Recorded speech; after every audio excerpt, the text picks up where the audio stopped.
नमस्कार दोस्तों। आपका अपने चैनल सरल ज्योतिष एंड एबीसी ऑफ एस्ट्रोलॉजी में स्वागत है। दोस्तों, हम लोग ज्योतिष के नियमों की बात कर रहे थे और उसमें विभिन्न भावों के स्वामी कैसा बर्ताव करते हैं ये हम जान चुके हैं। तो चलिए अब एक एक भाव को लेते हैं और उससे संबंधित नियम जानते हैं। और सबसे पहले धन भाव की बात करते हैं। लग्न भाव की बात तो दोस्तों जब हम 11 भाव की बात कर लेंगे इसी में आ जाएगी, तो इसलिए दूसरे भाव से यानी धन भाव से शुरू करते हैं। तो दोस्तों दूसरे भाव से जातक के धन, नेत्र, सुख, विद्या, वाक शक्ति, कुटुंब और भोजन का विचार करना चाहिए। जो दूसरा भाव है दोस्तों नेत्र का है, नेत्र में भी दायां नेत्र। सुख का है दोस्तों।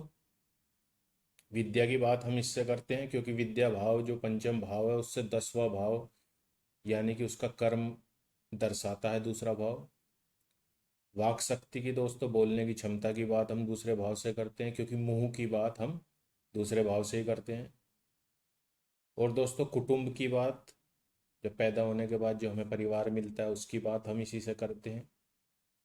और दोस्तों भोजन का विचार भी, क्योंकि मुंह की बात दूसरे भाव से है तो मुंह से ही हम भोजन ग्रहण करते हैं, तो इसलिए भोजन की बात भी हम दूसरे भाव से करते हैं।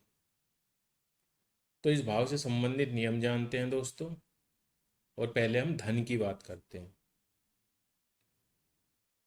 तो दोस्तों पहला नियम है, यदि द्वितीयेश यानी कि दूसरे के स्वामी और पंचमेश में स्थान परिवर्तन हो, द्वितीयेश लाभ भाव में हो या लाभेश दूसरे स्थान में हो, पंचमेश और नवमेश अपने अपने भाव में हो तो विशेष धन की प्राप्ति होती है। तो यदि ये तीनों चीज घट रही हैं दोस्तों किसी भी जन्म पत्रिका में, तो हम कह सकते हैं कि उस व्यक्ति को धन की प्राप्ति होगी। द्वितीयेश और पंचमेश दोस्तों हम देख सकते हैं कि जो पांचवा भाव है वो दूसरे भाव से चौथा है दोस्तों। तो दूसरा भाव धन का है और चौथे भाव से हम बात करते हैं सुख की। तो पांचवा भाव जो है दूसरे भाव का सुख है दोस्तों। तो धन भाव का सुख है पांचवा भाव, तो इसलिए यदि द्वितीयेश और पंचमेश में स्थान परिवर्तन है तो धन की प्राप्ति होगी। जैसे ऊपर मैंने तुला लग्न की पत्रिका बनाई है, इसमें हम देख सकते हैं कि द्वितीयेश मंगल हुए और पंचमेश हुए शनि। यदि एक दो दूसरे के घर में बैठ के स्थान परिवर्तन करेंगे तो हम कह सकते हैं कि धन की प्राप्ति होगी। दूसरा है दोस्तों द्वितीय लाभ भाव में हो या लाभेश दूसरे स्थान में हो। लाभ भाव होता है दोस्तों 11वां भाव, हमारी आय का भाव। और इस भाव से 11वें भाव से अगर हम देखें तो धन भाव जो है वो चौथा पड़ता है, यानी कि आय का जो सुख है वो धन है, धन लाभ है। तो यदि दूसरे और 11वें में भी स्थान परिवर्तन हो, एक दूसरे के भाव में जाएं, तो भी दोस्तों हम कह सकते हैं कि धन की प्राप्ति होगी। और तीसरा है दोस्तों पंचम और नवमेश दोनों अपने अपने भाव में हो। तो ये हम जानते हैं दोस्तों कि ग्रह जब अपने अपने भाव में होता है, अपने सब क्षेत्र में होता है, तो वो बली होता है। और पंचम और नवम से हम भाग्य की बात करते हैं। तो जाहिर सी बात है जब पंचमेश और नवमेश दोनों अपने भाव में होंगे, दोनों भाव बली होंगे, तो वो व्यक्ति जो है भाग्यशाली होगा। और भाग्यशाली होगा तो दोस्तों धन की प्राप्ति तो होगी। अगले नियम है दोस्तों, यदि दूसरे भाव का स्वामी नवे भाव में हो तो निज भाव से अष्टम होने के कारण धन प्राप्ति को कम कर दे।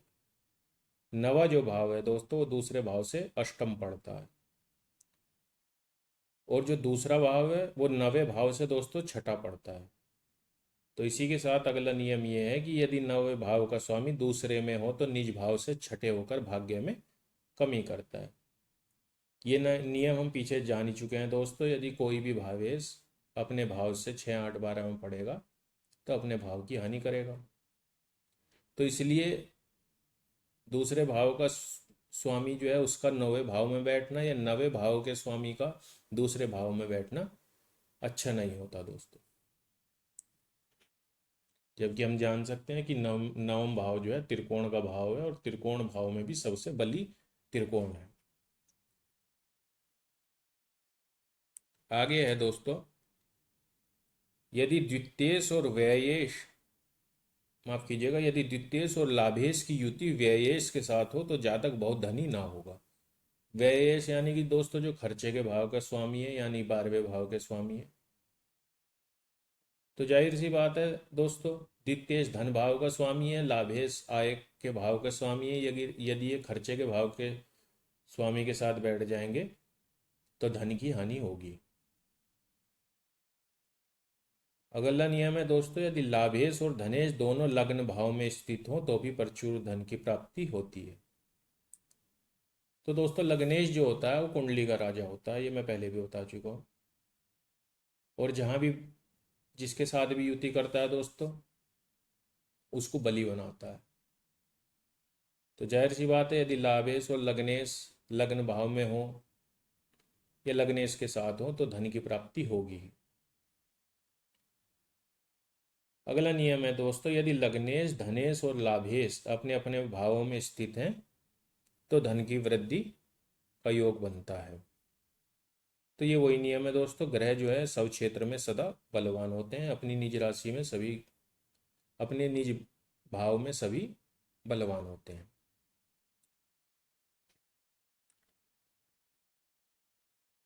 अगला नियम है दोस्तों, धनेश यानी कि धन के भाव के स्वामी यदि धन भाव या केंद्र त्रिकोण में हो तो धन की वृद्धि, और 6, 8, 12 स्थान में हो तो धन की हानि होती है।